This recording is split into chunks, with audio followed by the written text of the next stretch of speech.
శ్రీకృష్ణుడికి 16,000 మంది గోపికలు అంటారు. 16,000 మంది గోపికలు కాదండి, 16,108 మంది భార్యలు కృష్ణుడు. పెళ్ళైన బంధం అంటే ఇంకొకలా చూస్తారు కదా.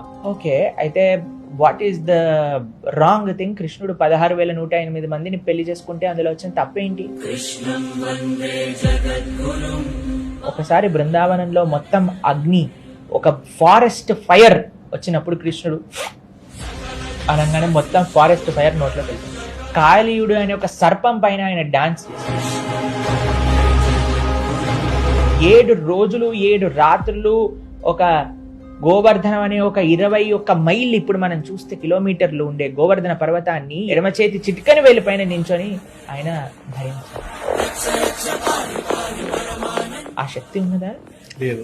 పరమాత్మతో కంపేర్ చేసుకోవాలి అని అంటే ప్రతి ఒక్క విషయంలో కంపేర్ చేసుకోవాలండి. కేవలం 16,108 మందితో మాత్రమే కంపేర్ చేసుకోకూడదు.